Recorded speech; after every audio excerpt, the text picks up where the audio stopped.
예수님께서는 백성들에게 늘 가르침을 주셨는데 주변에 있는 것들을 이용해서 말씀하신 적이 많이 있습니다. 들에 핀 백합화를 보시면 들의 백합화를 보거라. 저 옷은 수고도 하지 아니하고 길쌈도 하지 아니해도 솔로몬의 모든 영광으로 입은 것보다 저 꽃이 더 아름답다. 그러니 무엇을 먹을까 무엇을 입을까 너희는 염려할 필요가 없다. 그렇게 말씀하십니다. 농부가 씨를 뿌리는 것을 보시면 씨를 뿌릴 때에 더러는 길가에 떨어져서 새가 먹기도 하고 더러는 돌짝밭에 떨어져서 뿌리가 없어서 마르기도 하고 더러는 가시덩굴에 떨어져서 가시가 성장을 막아서 죽기도 하지만 그러나 그래도 옥토에 떨어지는 씨앗이 있는데 옥토에 떨어지는 씨앗은 30배, 60배, 100배 결실한다. 너희도 그냥 하나님 말씀을 듣기만 하는 자가 되지 말고 착하고 좋은 마음으로 하나님 말씀을 받아서 30배, 60배, 100배의 결실을 하는 자가 되거라. 그렇게 말씀하시고 어부가 그물을 쳐서 물고기를 잡는 것을 보시면 봐라. 천국은 마치 바다에 치는 그물과 같은데 그물을 끌어올려보고 거기서 먹을 수 있는 고기, 좋은 고기를 따로 모으고 쓸모없는 고기는 따로 모아서 버린다. 천국에서도 이처럼 너희의 믿음과 하나님 앞에서 어떤 자인 것을 분별하는 날이 있을 터이니까 너의 삶을 잘 살아라. 그렇게 늘 말씀하셨습니다. 오늘 예수님께서는 잔치 자리에 초대를 받으셨습니다. 잔치자리에 초대받으셔서 그 잔치 자리에서 그 잔치를 보시면서 천국 잔치에 대해서 교훈을 주시는 것으로 생각이 됩니다. 바리새인의 잔치에 초대받으셨어요. 예수님께서 바리새인들 별로 좋아하지 않으셨습니다. 왜냐하면 위선적이고 외식적이기 때문에 마음은 없으면서 겉만 꾸미는 것을 하나님이 제일 싫어하시기 때문에 책망하셨습니다. 그렇지만 바리새인이 예수님을 초대한 내용이 누가복음에도 여러 번 나옵니다. 예수님께서는 그들의 초대를 거절하지는 않으셨습니다. 왜 그렇습니까? 바리새인들의 죄와 위선과 외식은 싫어하시지만 그러나 그 영혼은 불쌍히 여기시는 분이기 때문에 그렇습니다. 주님께서 바리새인들의 초대에 응하신 것을 통해서 우리에게 주고자 하는 교훈은 무엇입니까? 누가 초대해도 예수님 가십니다. 그 말은 내가 너희를 초대할 때 너희도 천국 잔치에 초대에 응했으면 좋겠다 하는 것입니다. 심은 대로 거두고 사람이 너희에게 대접받기를 원하는 대로 대접해 주라. 그렇게 말씀하셨으니까 나도 너희의 잔치에 초대에 응했으니 너희도 내 잔치 초대에 응하면 좋겠다. 그것이 주님의 마음이라고 생각할 수가 있습니다. 예수님께서는 이 바리새인 지도자의 초대에 응하셨지만 이 바리새인 지도자가 예수님을 제대로 영접한 것처럼 보이지는 않습니다. 누가복음에 몇 번 그런 사건이 나오는데 지난번에도 보면 어떤 바리새인이 예수님을 초대해서는 예수님을 식사자리에 초대하고 온 동네 사람을 불러서 예수님을 구경거리로 만든 적이 있습니다. 내 집에 유명한 분이 왔으니까 다 와서 구경하시오. 그런 식으로 한 것입니다. 예수님께서는 그 바리새인에 대해서 이렇게 말했습니다. 내가 너희 집에 왔을 때에 너는 내게 발 씻을 물도 주지 아니하고 너는 내게 입 맞추지도 아니하고 너는 내게 감람류도 뿌리지 아니했다. 이 말은 너가 나를 식사에는 초대했지만 진심으로 영접하고 환영하는 것은 없었다. 그런데 이 여인은 진심으로 나를 환영했느니라. 그렇게 말씀하신 것을 보게 됩니다. 형식적으로는 바리새인이 예수님 초대했지만 실질적으로 예수님을 영접한 사람은 딴 사람이 되는 이런 이상한 일들이 일어나곤 했습니다. 오늘 본문에도 보니까 바리새인 지도자가 예수님을 집에 불러서 예수님이 그 집에 떡 잡수시러 들어갔다. 이 떡이라고 하는 것은 밥을 생각하시면 됩니다. 유대인들의 주식이 빵이니까 그것을 번역을 그렇게 한 것이죠. 저희가 엿보고 있더라. 엿보는 게 뭐죠? 저 사람이 예수님인데 뭘 하는 분인가? 병을 고친다고 하는데 이번에도 병을 고칠 것인가? 저 사람은 어떤 사람인가 하고 아래 위로 훑어보면서 엿보는 것이죠. 이것은 사람을 제대로 영접하는 방법이 아니죠. 교회에 새로운 사람이 왔을 때 우리는 엿보는 사람이 되지 않기를 바랍니다. 아래 위로 훑어보면서 저 사람 형편이 어떨까? 혹은 저 사람이 배운 사람인가? 혹은 저 사람이 무슨 신분이 어떠한가? 그러면 엿봄을 당하는 사람이 다 압니다. 환영받지 못하는 느낌을 가지고 나를 보고 살피고 있구나. 그렇게 생각하게 되는 것입니다.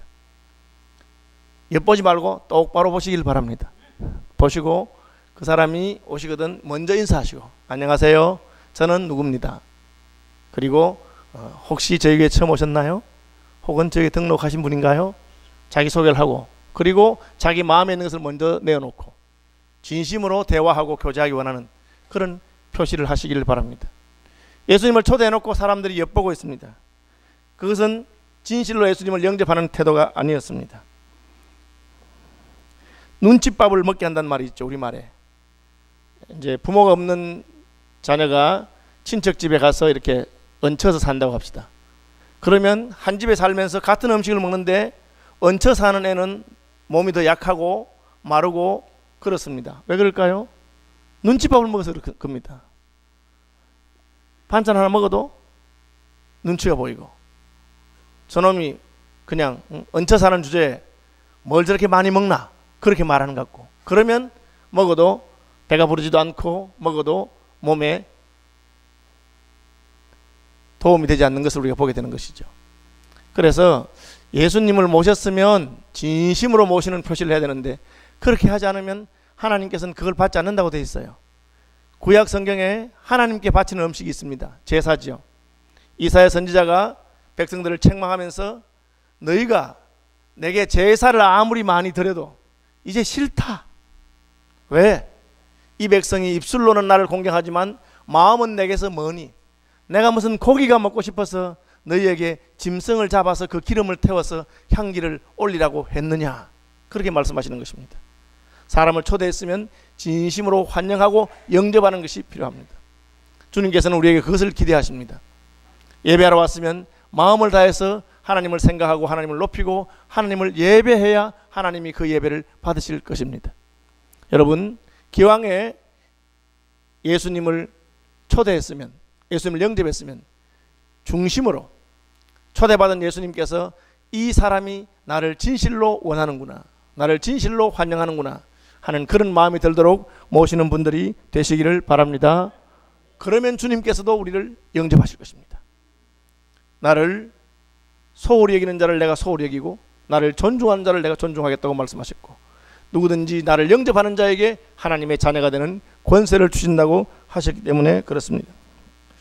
그리고 그 다음 절에 보니까 예수님 앞에 웬 환자가 하나 있습니다. 수종병 든 한 사람이 있는지라. 잔치 자리에 식탁에 아픈 사람이 왜 와 있을까요? 이 수종병이라고 하는 말은 휘트로피코스라고 하는 말인데, 이 말은 이제 병이라든지 무슨 고유명사나 이런 것은 세월이 많이 지나면 번역하기가 쉽지 않아요. 그 당시에 이게 무엇을 말하는지 정확하지 않는데, 휘트로라고 하는 말이 물과 관계되어 있기 때문에 몸에 물과 관련된 어떤 병이에요. 그래서 제가 찾아보니까 이게 혈액 속에 있는 그 체액 성분이 근육으로 혈관을 통해서 밖으로 빠져나와서 몸이 퉁퉁 붓게 되는 거, 그런 종류를 말합니다. 아기를 가지면 임산부가 붓는 수가 있잖아요. 그리고 이게 내장 속으로 들어가서 무슨 붓게 되면 개혁성계는 고창병이라고 했는데 장기가 무슨 붓는 그런 병입니다. 그러니까 쉽게 말하자면 우리 복수가 차서, 배에 복수가 차서 배가 이렇게 불러오는 그런 병이라고 생각하면 쉽겠습니다. 이 잔치 자리에 배가 이렇게 불러온 사람이 복수가 찼다면 음식을 먹을 수 있겠습니까? 근데 왜 그 사람이 왔을까요? 아니면 반대로 왜 그 사람 앞에다가 예수님을 앉혔을까요? 그것은 예수님께서 병자를 고친다고 하니까 이 사람도 고치는 거 한번 보자, 그 능력을 한번 테스트 해보자. 혹은 오늘 안식일인데 안식일에도 병자를 고칠까? 그렇게 그 사람을 그 자리에 앉혀놓은 것처럼 볼 수가 있습니다. 이것은 예수님에게 대해서도 무례한 짓이고 그 사람에 대해서도 못할 짓을 한 것입니다. 사람을 마치 무슨 실험 대상처럼 예수님 앞에 데려가서 고침받는지 못 고침받는지. 예수님께서는 바리새인들의 이러한 뜻을 잘 아셨을 것입니다. 어떻게 했으면 문제가 조용히 지나갔을까요? 그냥 모른 척 하는 겁니다. 뭐 앞에 환자가 있든지 말든지 모른 척하고 밥이나 먹고 조용히 가면 됩니다. 그래서 우리 시중에 떠도는 말 가운데 가만히 있으면 2등은 한다, 그런 말이 있습니다. 괜히 그 남의 일에 끼어들어가지고 시비에 말리고 구설수에 오를 필요가 없다, 그런 거죠. 그러나 예수님께서는 그렇게 하지 않았습니다. 예수님이 바리새인들에게 제일 많이 비난을 받은 것이 안식일을 지키지 않는다, 안식일에 병자를 고친다는 것이었습니다. 그런데 이번 안식일에도 식사 자리에 초대해놓고는 환자가 하나 떡 있습니다.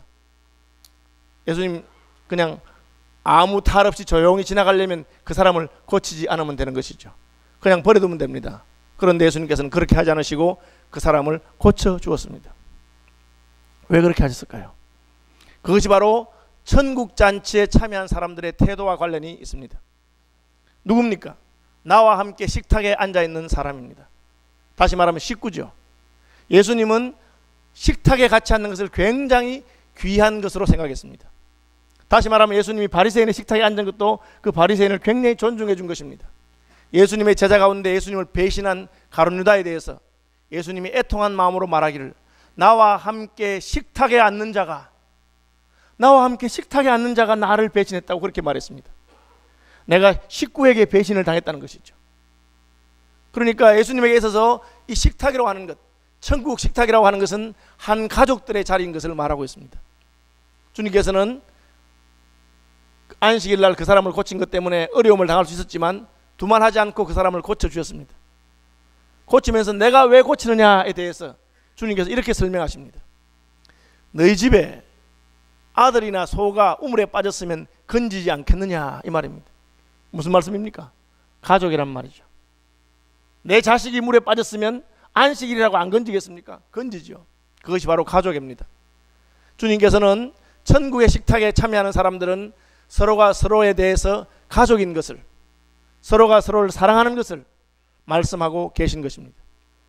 그러니까 예배하러 앉아있는 우리는 영적으로 가족인 것을 기억하시기를 바랍니다. 하나님께서 어떤 예배를 안 받는다고 했습니까? 하나님께 제사 드리러 왔는데 형제에게 원망 들을 만한 일이 있는 것, 형제와 불화하고 싸우는 것, 성찬식 하기 전에 형제하고 다툰 게 있으면 그것을 다 풀고 성찬식에 참여하라고 말한 것입니다. 왜? 주님의 식탁에 참여하는 것이기 때문에 그렇습니다. 그러므로 천국 식탁이라고 하는 것은 함께 자리에 앉는 자를 내가 가족으로 영접하고 가족으로 사랑하는 것이 천국의 식탁입니다. 그렇기 때문에 오늘날 교회들이 좀 조심할 것은 그가 참으로 믿음을 가진 사람인가를 확인하고, 그래서 세례를 주고 세례받은 교인으로서 함께 주님의 식탁에 앉는 것이 필요합니다. 여전히 서로 미워하면서 여전히 서로를 이용해 먹으면서 그렇게 주님의 식탁에 앉는 것은 옳지 않은 것이기 때문에 그렇습니다. 천국 식탁은 이처럼 서로가 서로를 용납하고 사랑하는 것입니다. 상대를 이용하는 자리가 아니라 하는 것을 주님께서 보여주었습니다. 주님께서는 그 사람을 고침으로 말미암아 안식일에 병 고친 것 때문에 얼마든지 시비가 있을 수 있습니다. 그는 시비를 두려워하지 않습니다. 왜요? 가족이기 때문에. 내 가족이 어려움을 겪고 내 가족이 아픈데 내가 체면을 따지겠습니까? 형편을 따지겠습니까? 어떻게 하든지 그를 고치는 것을 기뻐하시는 분이 주님이셨습니다. 그 다음에 주님이 식사 자리에 앉았으니까 또 다른 사람들이 초대를 받아왔습니다. 온 사람들이 어떻게 하느냐, 아주 좋은 자리에 먼저 앉는 것을 보게 됩니다. 요즘이야 뭐 좋은 자리라는 게 특별히 있는지 모르겠지만 옛날에 음식이 귀하고 할 때는 더 맛있는 음식이 놓여있는 자리가 좋은 자리일 수가 있겠죠. 혹은 주인 옆자리가 좋은 자리일 수 있겠죠. 저희 어릴 때만 해도 무슨 잔치 자리에 가면 빨리 안 가면 먼저 간 놈들이 다 먹어버려가지고 좋은 건 하나도 없고 그런 때가 있었습니다.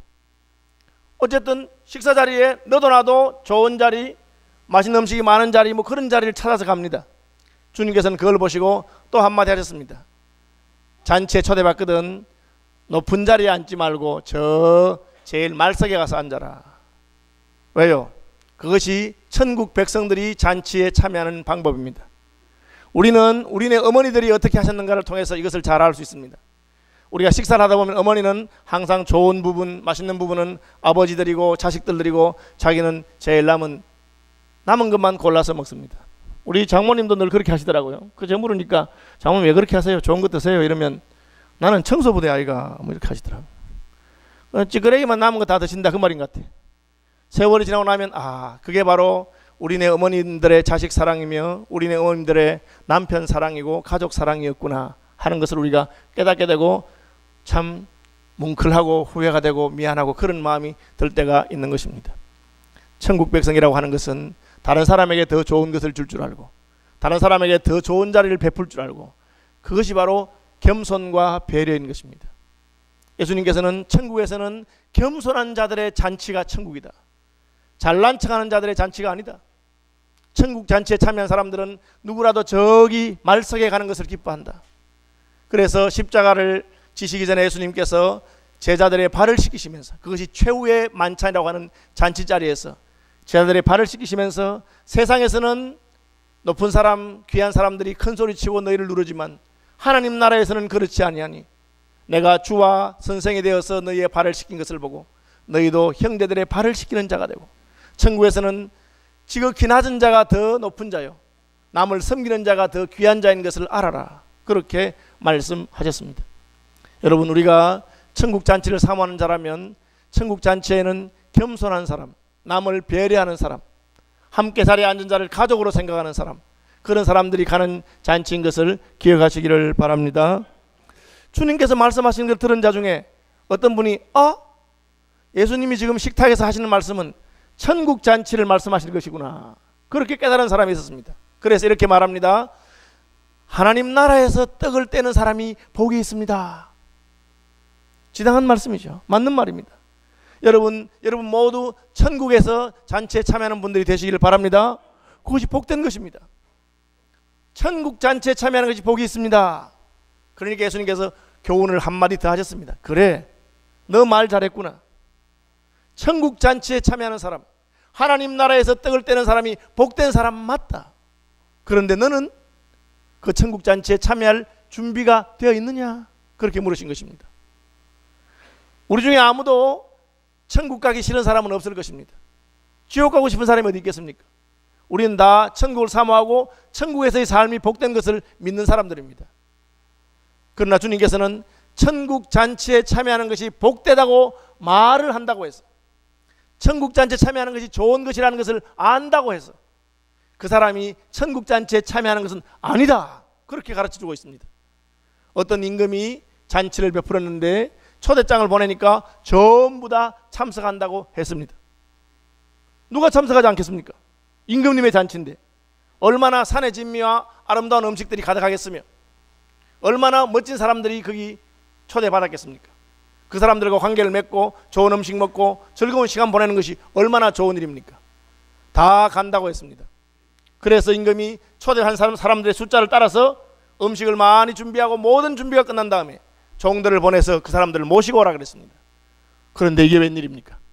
종들이 가서 막상 그날에 그 시간에 모시러 가니까 다 한결같이 못 오겠다고 하는 거예요.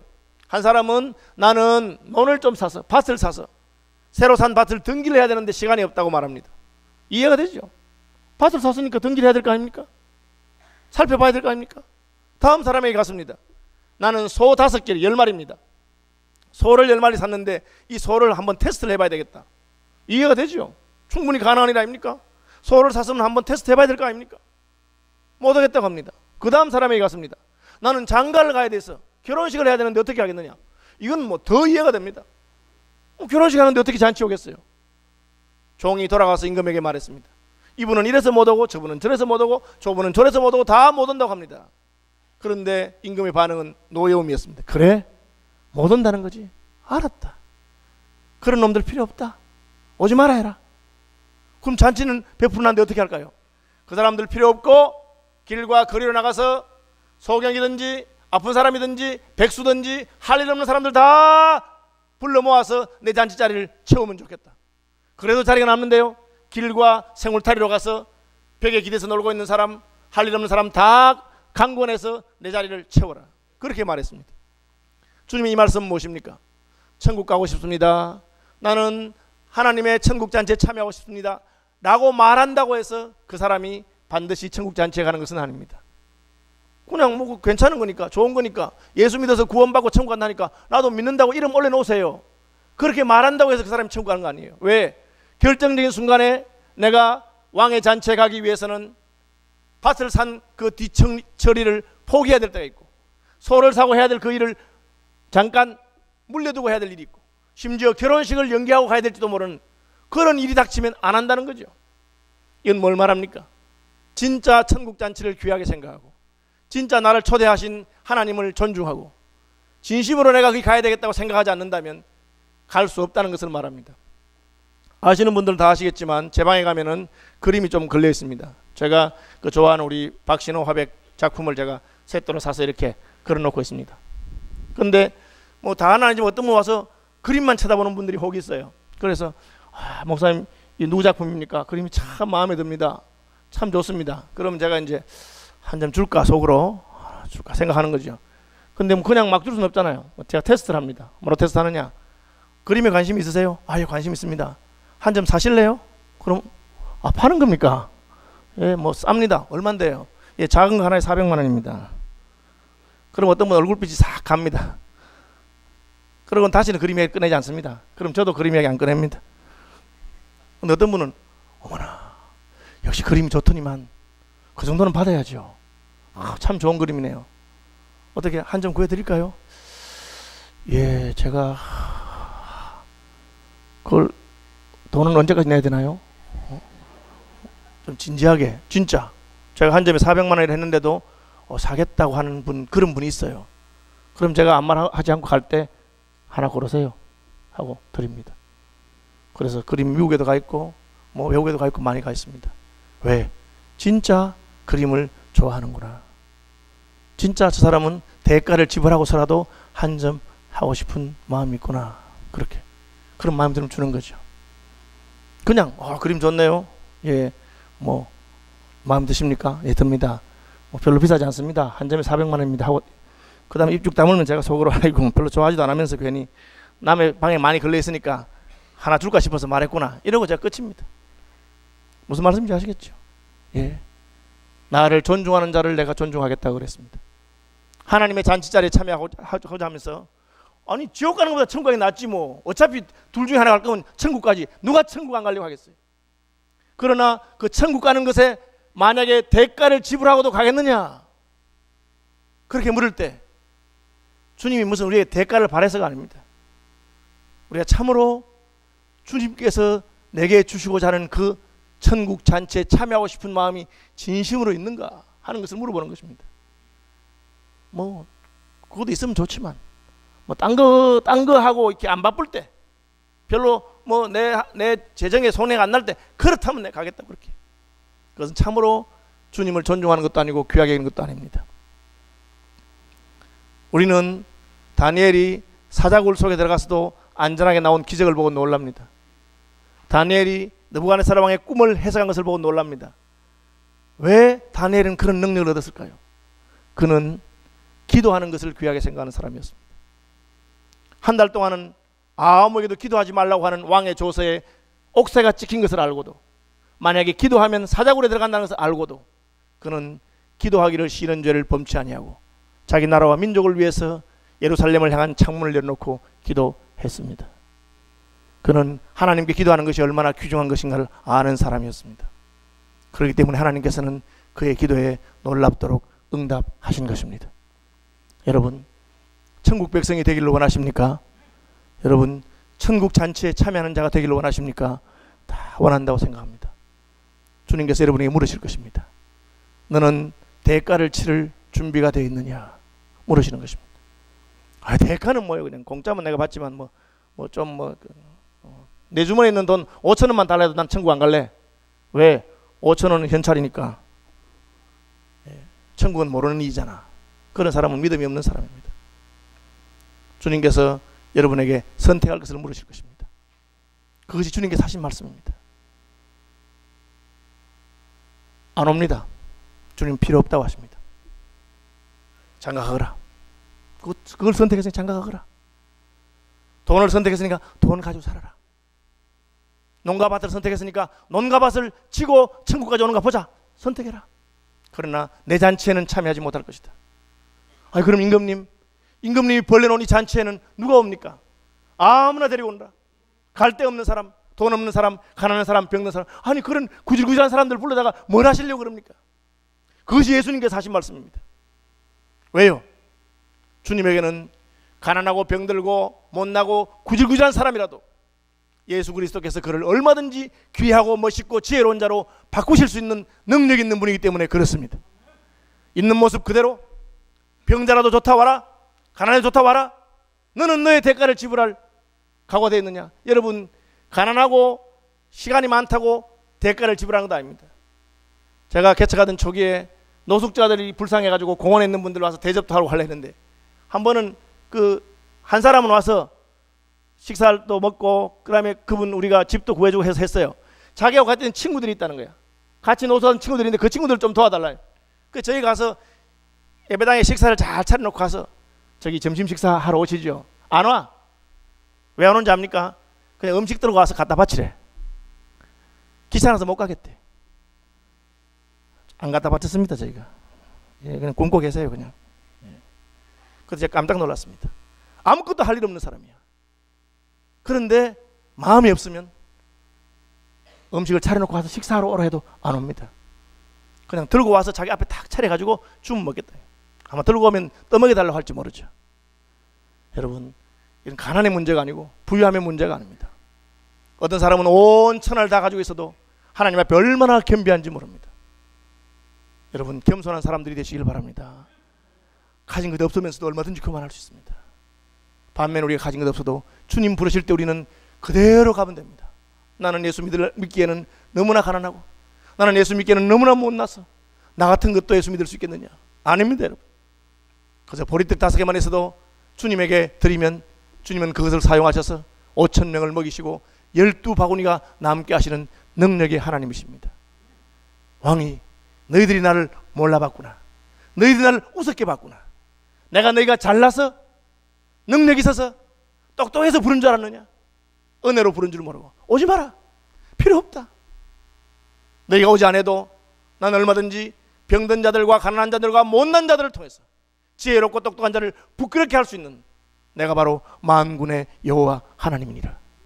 그 주님께서 하신 말씀입니다. 여러분, 누가 천국잔치에 참여합니까? 대가를 치를 각오가 되어 있는 사람들입니다. 여러분의 대가를 지불하고 천국잔치에 참여하는 분들이 되시기를 바랍니다. 마지막 말씀도 같은 말씀입니다. 누구든지 내 제자가 되려거든. 예수님의 제자가 되는 것과 천국잔치에 참여하는 같은 것입니다. 제자의 길의 마지막에 있는 것이 바로 천국잔치입니다. 그들이 제자의 길을 걸었기 때문에 주님께서는 그들을 위해서 천국잔치를 베푸실 것입니다. 이번에 제 아들 결혼식에 참 너무 많은 분들이 수고하셔서 제가 참 황공하기가 짝이 없습니다. 특별히 주방팀에서 800명분 식사를 준비한다고 얼마나 애썼는지 모릅니다. 참 감사하게 생각합니다. 그래서 제가 밥이라도 한 끼 대접하려고 생각합니다. 그러나 아무나 부르지는 않습니다. 주방에서 물에 손 담근 사람만 부를 겁니다. 아니 목사님 사람 차별하세요? 차별하죠. 당연히 차별합니다. 여러분, 하나님이 사람 차별하지 않는다고 생각하지 마십시오. 하나님이 차별합니다. 나와 및 복음을 위해서 눈물 뿌리고 그 나라를 위해서 수고한 사람들을 차별하실 것입니다. 천국 잔치에 잔치를 우습게 생각하고 그저 그냥 예수 믿으면 구원받는 공짜 구원 나도 하나 받아놓지. 예, 그냥 받을 수 있을지 모릅니다. 그러나 어느 순간에 가면 하나님이 결단을 요구하실 것입니다. 이제 잔치에 들어올 때가 됐는데 들어온다. 아이고 지금입니까 시간이? 지금은 내가 너무 바쁜데요. 지금은 내가 해야 될 게 있는데요. 그러면 됐다. 하나님은 다른 사람들을 부르실 것입니다. 누가 예수님의 제자가 됩니까? 자기를 부인하고 자기 십자가를 지고 나를 쫓는 자라야 예수님의 제자가 될 것입니다. 여러분, 제자들을 위해서 예비하신 천국잔치에 우리 모두 함께 들어가게 되기를 바랍니다. 찬송하겠습니다. 459장